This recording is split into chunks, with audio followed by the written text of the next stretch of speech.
Hi, readers. Welcome back to my channel, Books, Ink, and Paper, and welcome to a video concept that I don't know that I've seen anywhere else, but that's not to say it's not somewhere. But this is a result of my recent decision to go on a no-buy challenge for 3 months, starting May 15th and ending August 15th. In addition to reading my backlist, I did indicate that I also wanted to be more present in my library and be taking advantage of more of the things that they offer when I couldn't find something that I wanted to read, or just because I wanted to support my library. Now, make no mistake, I support my library a good bit anyway, but I feel like I could do more. And in this 3 months, I'm sure that I can. The other day, I was going into the library for an evening book club. It's our Better Off Dead, Better Read Than Dead. Is that what it's called? I don't know. So I went early to return a book and also just to sort of wander the stacks and see what was there. And suddenly I had this thought as I was looking at the first book that you'll see today.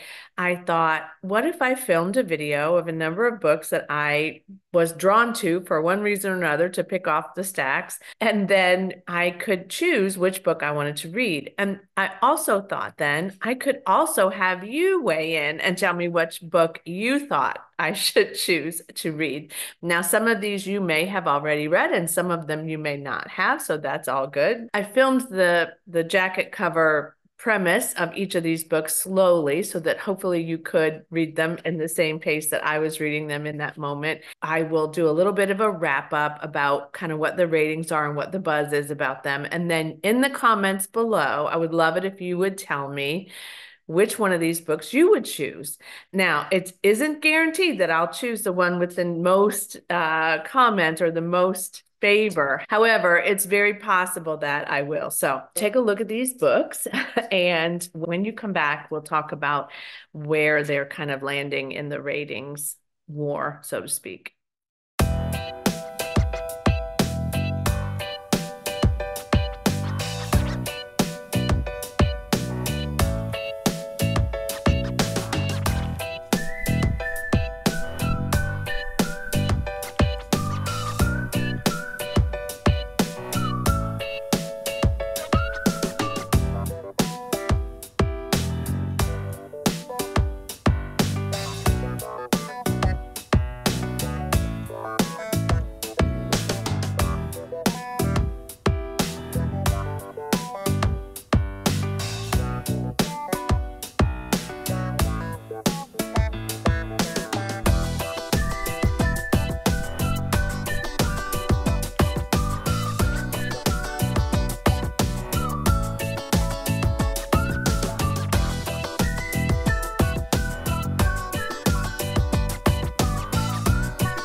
Okay, let's start with Find Me, since that was the first one that I shared with you. It was the first one I found. It was in the B's. I started at the A's.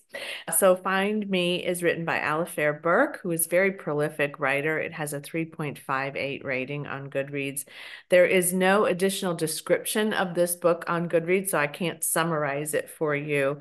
But this is book number 6 in the Ellie Hatcher series. So if any of you watching are familiar with Alifair Burke, and I'm sure many of you are since she's so prolific, do I have to start with Ellie Hatcher 1 or can I jump to Ellie Hatcher 6? I did look at a friend of mine who was noting in the comments that she had read this book on a whim and that she enjoyed it. So I'm assuming she hadn't necessarily read any of the others. So that might be good for me. Then The Scent Keeper by Erica Bauermeister, who is an author that I'm familiar with because I read a book last year by her and loved it, but that she's the only one of this list that I have read before.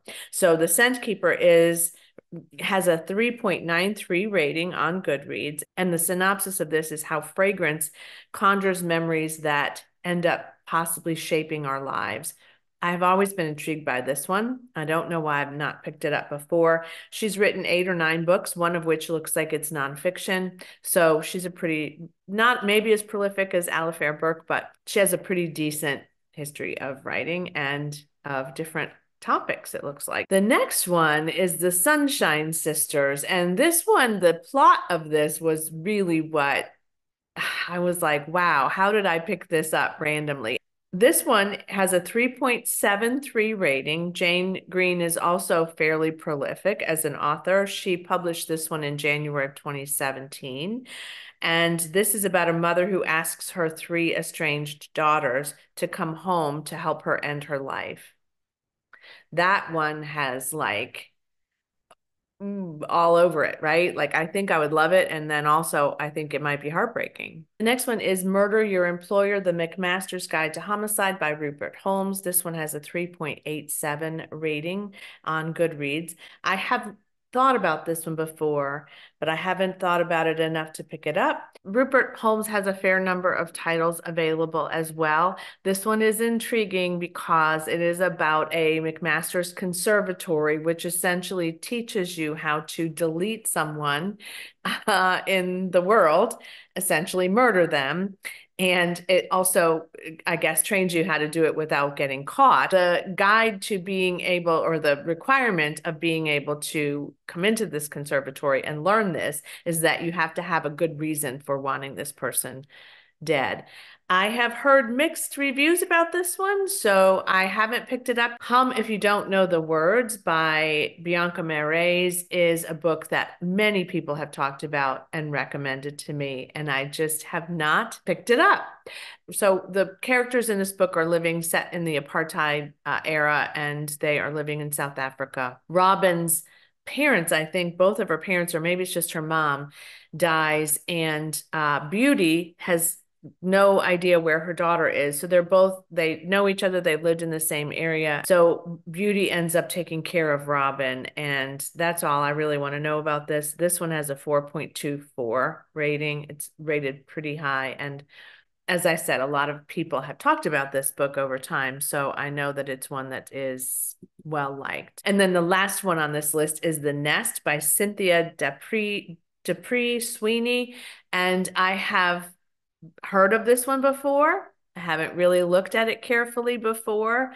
This one is about a family of siblings who are going to inherit a pretty significant amount of money, and they're all anticipating this and waiting for this to occur.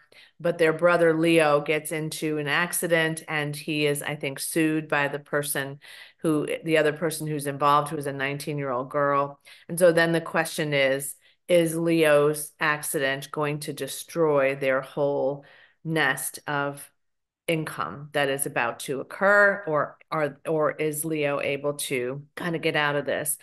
So you can see a couple of these are family kinds of dramas. One of these is more of a mystery thriller kind of thing, and I would say The Scent Keeper is probably more historic because usually her books are set in a different time period, but I'm not sure. I don't know. It is interesting to me that I picked up 6 books randomly off the shelves in my library, and all 6 of them are interesting to me, which is sort of what led me to do this concept video with you, because I realized when I looked at them more carefully that they all resonated. They would all be great reads.